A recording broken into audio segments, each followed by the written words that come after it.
You all look beautiful today. Did you know that? Beautiful. There's radiance coming from you all that, I hadn't noticed in a while. It's nice to look out and notice that. I missed y'all last week. You know what I'm saying? Even though I was in a place where I'm loved and I love them, and there were a lot of familiar faces, I missed you all. So it's nice to be back this morning, especially bringing a word about something that I feel very passionately about. I guess that's the right word. So today we are talking about the book, The Fifth Agreement. Raise your hand if you've gotten the book so far. Yeah, okay. I want more, but that's okay. I'm glad that you're here listening anyway, and you're going to take really good notes, right? Yeah. You're going to take really good notes, right? You're going to take really good notes, right? Okay. Just making sure I'm giving you time to get the paper out while I'm saying that, see? Yeah. Some people are taking notes all the time, and they're using them in their weekly prayer and meditation time. So I encourage you to do that, because we know when we learn, when we hear it and we write it down, we remember it even better. I'm not trying to control you writing it down. If anybody made up a story about that, just wait till we get to step 2, all right? All right, step 1 is this. Be impeccable with your word. Will you say with me, today I am impeccable with my word. Together? Today I am impeccable with my word. Now I want to tell you, this was going to be the topic last week, and I listened to the message, and he did a fine job, but it really wasn't on the book at all. So I'm going to go back and do the chapters I assigned him and the one I assigned to myself. So we're going to do several chapters in one day. Buckle your seatbelts. Y'all ready? Okay, so we're already into number 1, which is the first agreement, which is be impeccable with your word. What does the word impeccable mean? Who can tell me? Impeccable. I want to be impeccable. What am I saying? What's that? Integrity is a great word, yes. Honesty, yes. Authentic, all of those things. All of those things. And really, as the book speaks about it, impeccable means understanding that any time the way I am and the way I speak is the message I give to the world. And I want that message to be impeccable.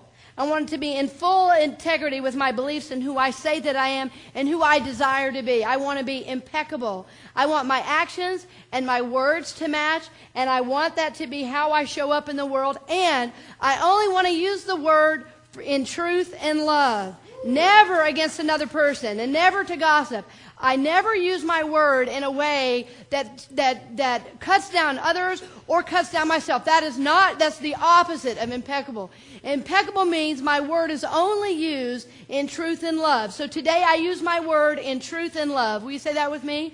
Today I use my word in truth and love. So I use my word in truth and love. That means if you find yourself wanting to gossip around another person, stop yourself if you can before it starts to come out of your mouth. Now you will be surprised at how much you want to do this. Or maybe not. Or maybe not. It's right up there with complaining, isn't it? What we find is anytime we talk about another person in a way that's negative, is that we are taking our own life energy and giving it away to someone else. It's like we're saying, you know what, I don't need all my life energy. I'm going to give it to you and to you and to you and to you and to you. And we wonder why we're so tired all the time, why we don't have energy to do what we were put here to do. It's because we're wasting our energy judging other people, criticizing, and gossiping about them. Are we in full agreement that gossip is not a way to live in the world? It just doesn't help anyone. And what I find, people do it, they complain and they gossip when they are feeling totally powerless.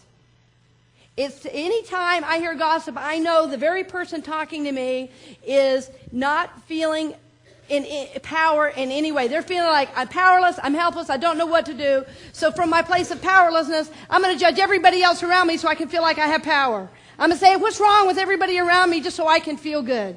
Remember many months ago when we talked about the drum major instinct? You remember that? And that was from the Reverend Dr. Martin Luther King Jr. speech many years ago.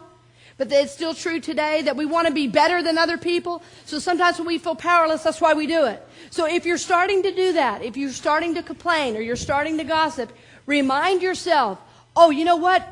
Maybe I'm starting to feel powerless. Why am I feeling powerless in this situation? And that's where your work is. That's where your work is then. Because it's never even about the other person, is it? It's about your view of the other person. Never is it about the other person when you're gossiping. Never. It says volumes about you. You have no idea what it says about you when you're talking about somebody else. The scriptures are real clear about that. They say, let your yes be yes and your no be no. If you have a problem with somebody, you go to them one-on-one. If that doesn't work, you take another person with you, and that doesn't work, you bring in the assembly. That's the deal. That's how you deal with conflict in a real way. That's how you manage life in a way that works, so your life is happy and beautiful. Doesn't that sound fun? I want life to be happy and beautiful. I want life to be good. I want life to be fun. I want all my life energy for me. I don't want to give it away out here so then I don't have energy for my own purpose. I live for my purpose today. Will you say that with me? I live from my purpose today. And I do that by being impeccable with my word. I do that by being impeccable with my word. So my word is used in truth and love. If you're writing that down, anything down, that should be it for that point. I use my word in the direction of truth and love. Right? That's how I use my word. Not to cut others down, not to cut myself down. If you're impeccable with your word, you will never say, I'm too fat, too thin, too gray, too old, too young. You will never say something like that to yourself if you're being impeccable with your word. Because you're living from your place of love for yourself. Right? So today I am impeccable with my word. One more time together. Today I am impeccable with my word. And I'm going to encourage you to practice these during the week. This is not just on Sunday just for me to hear myself speak. Because actually I can hear myself the other 6 days. But it's for me to impart to you, inspire you to do this work on your own. Right? You will see a change in your life. You will see more energy. You will see more joy. You have to. Can you imagine if you were only impeccable with your word? Wow. Wow, life would change. Life would change. All right, so that's the first agreement. Second agreement is this. Don't take anything personally. Will you say that with me? Don't take anything personally. Whoa, that's a good one, isn't it? Don't take anything personally. How many people in the room took something personal today already? Raise your hand. Oh, come on. Now, the rest of y'all are lying. You know it's true. All right, what does it mean to take something personally? What does that mean? It means, okay, well, let's talk about how we get there, first of all right? So as we're growing up, we learn about reality as we're taught it. And when we grow up and mature and get out into the world, we think the way we were taught reality is all that exists, right? And so what happens is, somebody else was taught the same thing, only their version of reality is different than ours. Is this sounding familiar? So in fact, what we create is this dream inside our minds that only exists inside our minds. In other words, the way you view what's happening right here, right now, is happening through the filters that you grew up with. Anyway, you're judging me, what I say, what I wear, what I don't say that you hear. All of those things are coming through the filters of the way you were raised. You can't help it. That's the raised consciousness you were born into. That's how you learned to be in the world. That's how you learn language. What is this? This is this. This is a drum set. Oh, this is a drum set? Oh, yes. Only boys play drum sets. Oh, really? Oh, yeah, only boys play that. Oh, okay. So that's a boy thing right there. Yeah, that's a boy thing. Okay. So girls shouldn't even get near that? Oh, no, girls never get near this thing. What happens if they do? I don't know, but I just know girls don't do it. Now, what if you walk into a club and you see a girl on one of those things? Suddenly, the truth is there, and you go, you know what? Girls do play those things. What I was taught was wrong. So then you've got an option. You can be in conflict with yourself, or you can let the truth set you free, which is what the scriptures tell us. You say, oh, you know, that story I learned about that thing may not be true. But my whole life I thought this thing meant a certain thing.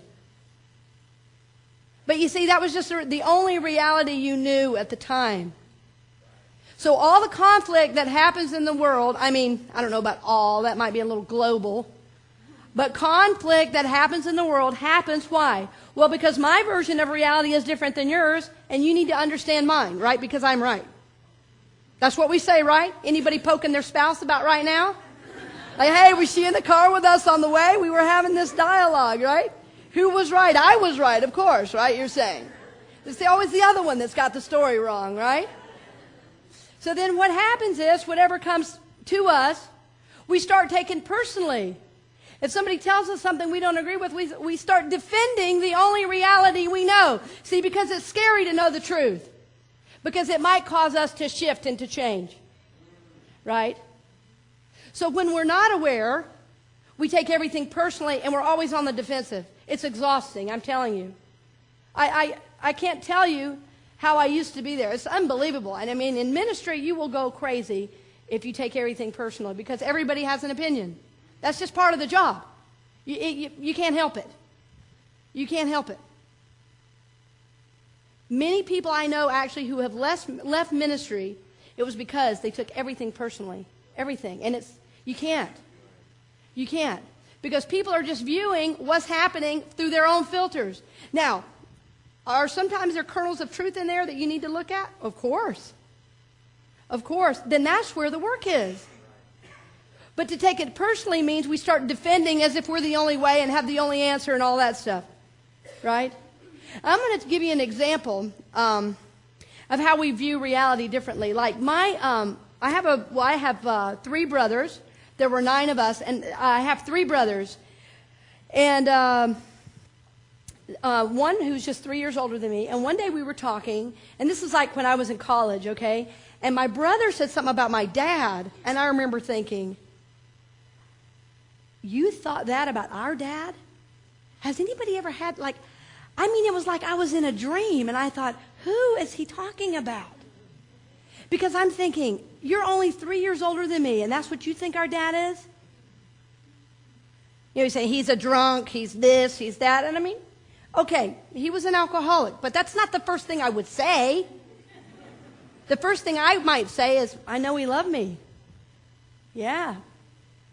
I just did. He was my primary nurturer. I mean, me and Dad were, tight. We built things together and hung out, I was always a little kid, cuddled up next to him on the sofa.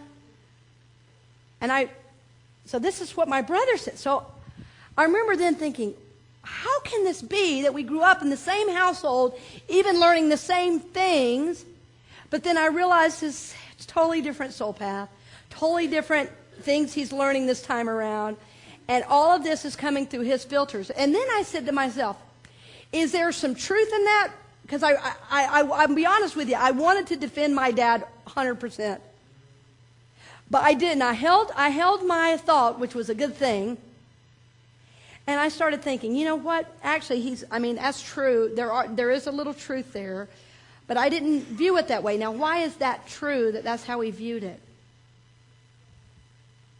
Yeah, there's a whole different reality. So here's the other thing I realized. What he was saying was not about me at all or even about my dad. It was about him.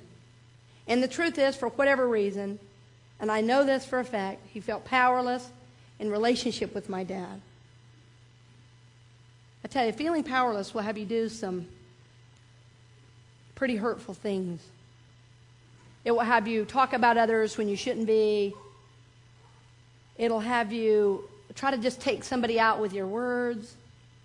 It will have you just lie, straight up lie, to try to protect yourself. So we want to learn when people are saying things to not take it personally.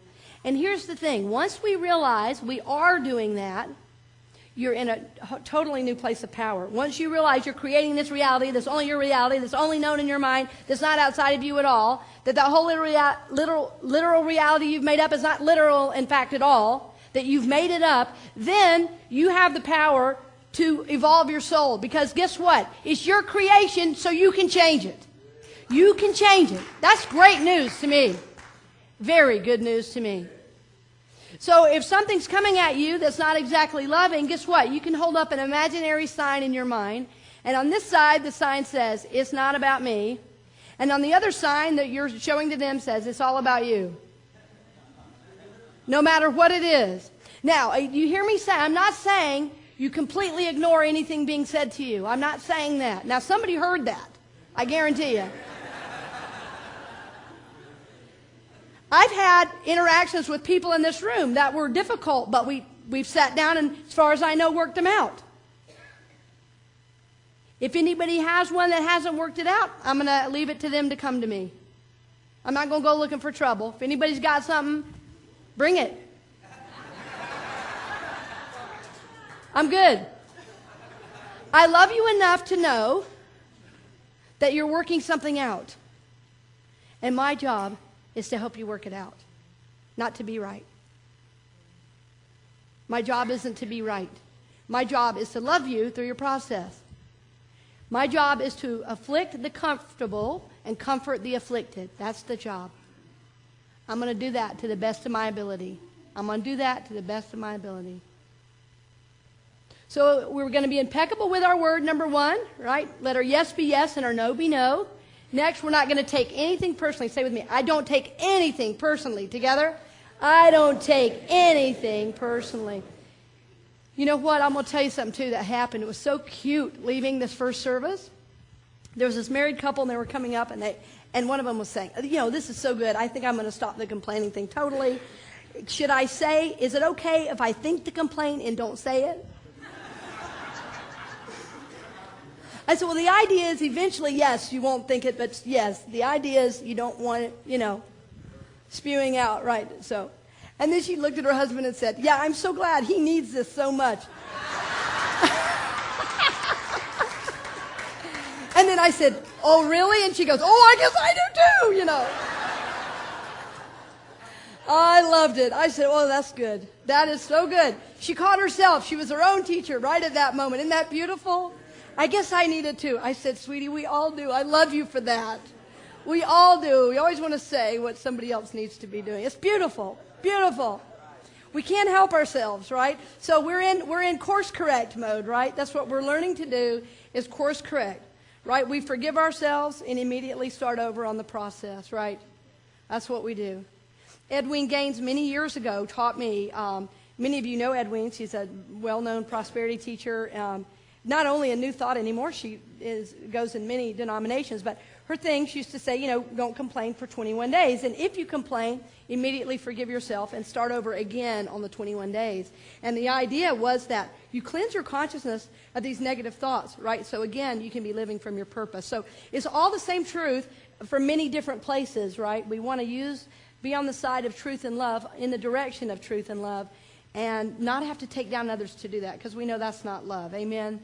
All right. Okay, let's look at agreement 3. This is the beginning of today's message, actually. Agreement 3.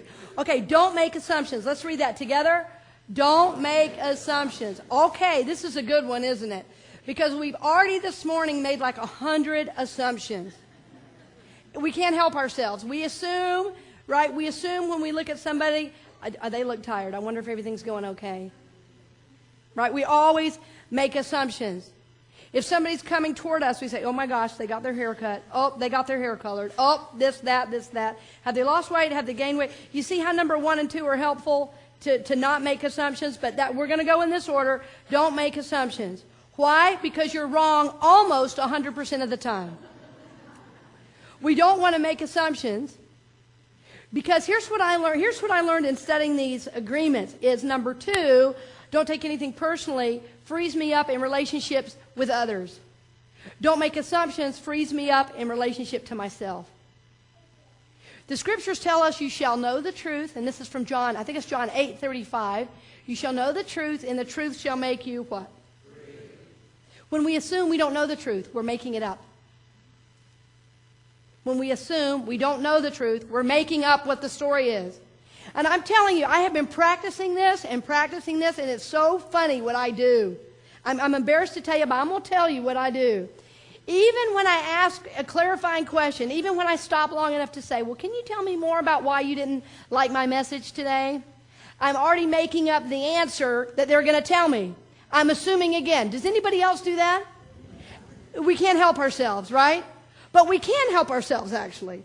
Right? We can. It just seems like we can't. So if somebody were to say to me, Alice, I didn't like your message today.